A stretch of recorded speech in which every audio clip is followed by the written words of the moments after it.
जन्म महिनाले मान्छेको स्वभाव बताउँछ भन्ने कुरा त हामीले सुन्दै आएका छौँ होइन त। संसारभरि नै यस्तो चलन छ र हाम्रो नेपाली समाजमा पनि ज्योतिष र परम्परागत मान्यताहरूले यसलाई निकै महत्त्व दिन्छन्। ल आज हामी यस्तै एउटा रमाइलो विषयमा कुरा गरौँ, खास गरी असोज महिनामा जन्मेका मानिसहरूको व्यक्तित्व कस्तो हुन्छ भनेर। साँच्चै जन्म महिनाले हाम्रो स्वभावबारे के भन्छ त? यो आफैमा एउटा निकै चाखलाग्दो प्रश्न हो। आजको यो विश्लेषणमा हामी असोज अर्थात् आश्विन महिनामा जन्मेका व्यक्तिहरूको व्यक्तित्वका विभिन्न पक्षहरूलाई केलाउनेछौँ। ल त अब सिधै विषयमा प्रवेश गरौँ। असोज महिनामा जन्मेका मानिसहरूको स्वभाव कस्तो हुन्छ? परम्परागत मान्यताहरूले उहाँहरूको बारेमा के भन्छन्? उहाँहरूको सोच्ने तरिका कस्तो हुन्छ? आउनुहोस् यी सबै कुरा एक एक गरेर हेर्दै जाउँ। सबैभन्दा पहिले उहाँहरूको मूल स्वभावबाटै सुरु गरौँ, जुन उहाँहरूको व्यक्तित्वको जग हो। मान्यताअनुसार असोजमा जन्मेका मानिसहरूको सबैभन्दा प्रमुख विशेषता भनेकै उहाँहरूको एकदमै शान्त र सन्तुलित प्रकृति हो। यही गुणले उहाँहरूको अरू व्यवहारलाई पनि डोर्याएको हुन्छ। उहाँहरूको व्यक्तित्वका चारवटा मुख्य सकारात्मक पक्षहरू छन्: सन्तुलन र शान्ति, न्यायप्रियता, एक किसिमको स्वाभाविक आकर्षण अनि सम्बन्धलाई दिइने गहिरो महत्त्व। यिनी गुणहरूले उहाँहरूलाई विशेष बनाउँछ। अब यिनलाई अलि गहिरिएर हेरौँ न त। पहिलो गुण हो सन्तुलन। यी व्यक्तिहरू स्वभावैले शान्ति मन पराउने खालका हुन्छन्। उहाँहरूलाई झगडा वा विवाद खासै मन पर्दैन र सधैँ आफ्नो वरिपरिको वातावरणलाई शान्त र मिलेको बनाउन खोज्नुहुन्छ। यही स्वभावले गर्दा उहाँहरू राम्रो मध्यस्थकर्ता पनि बन्न सक्नुहुन्छ। त्यसै गरी उहाँहरूमा न्यायको भावना एकदमै बलियो हुन्छ।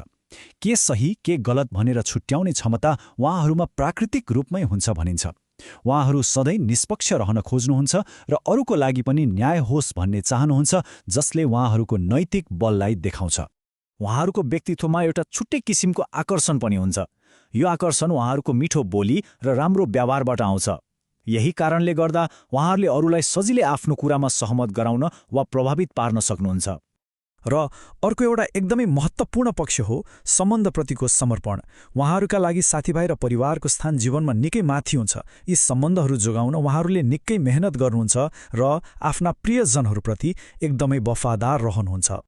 ल अब उहाँहरूको सामाजिक स्वभावबाट अलि भित्र पसेर उहाँहरूको बौद्धिक र कलात्मक पक्षलाई हेरौँ।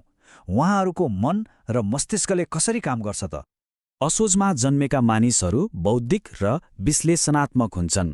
उहाँहरू कुनै पनि निर्णय हतारमा लिनुहुन्न, बरु हरेक पक्षलाई राम्ररी सोचेर विचार गरेर मात्रै कुनै निष्कर्षमा पुग्ने बानी हुन्छ। यो उहाँहरूको एउटा ठूलो शक्ति पनि हो। यसका साथै उहाँहरूमा कला र सौन्दर्यप्रति गहिरो झुकाउ पनि हुन्छ। सङ्गीत, चित्रकला, सजावट जस्ता कलात्मक कुराहरूले उहाँहरूलाई निकै तान्छन्। उहाँहरू आफ्नो जीवन र वरिपरिको वातावरणलाई सुन्दर बनाउन मन पराउनुहुन्छ। हरेक व्यक्तित्वका राम्रा पक्ष भए जस्तै केही चुनौतीहरू पनि हुन्छन्। अब असोजमा जन्मेका व्यक्तिहरूले सामना गर्न सक्ने केही कमजोर पक्ष वा चुनौतीहरूबारे कुरा गरौँ। यसलाई कमजोरी भन्दा पनि उहाँहरूको स्वभावको अर्को पाटोको रूपमा हेर्न सकिन्छ।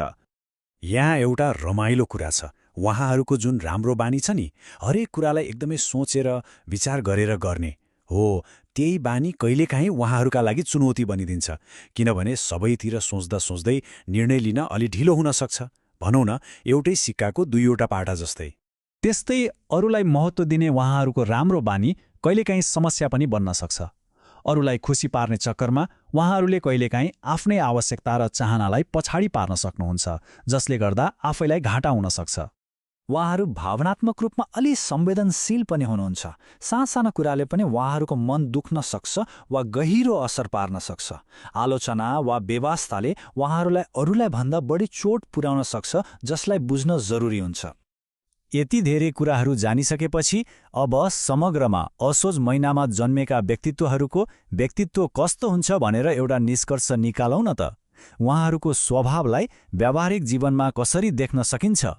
उहाँहरूको न्यायप्रिय, मिलनसार र कलात्मक स्वभावले गर्दा केही खास क्षेत्रमा सफल हुने सम्भावना बढी हुन्छ, जस्तै कि कूटनीति, व्यवस्थापन, कला, सामाजिक सेवा र कानून जस्ता क्षेत्रहरू उहाँहरूका लागि उपयुक्त मानिन्छन्, जहाँ उहाँहरूले आफ्नो प्राकृतिक क्षमताको राम्रो उपयोग गर्न सक्नुहुन्छ। अन्त्यमा उहाँहरूको व्यक्तित्वलाई एउटै वाक्यमा समेट्नुपर्दा यस्तो देखिन्छ। समग्रमा असोज महिनामा जन्मिएका व्यक्तिहरू सन्तुलित, मिलनसार र न्यायप्रेमी हुन्छन्, तर कहिलेकाहीँ निर्णयमा ढिलाइ र बढी सोच्ने बानी उनीहरूको चुनौती बन्न सक्छ। हो, यही नै उहाँहरूको व्यक्तित्वको सार हो। अब एउटा प्रश्न सोच्नका लागि छोडौं। यहाँ बताइएका विशेषताहरू असोज महिनामा जन्मेका व्यक्तिहरूको स्वभावसँग कत्तिको मेल खान्छन् होला? अवश्य पनि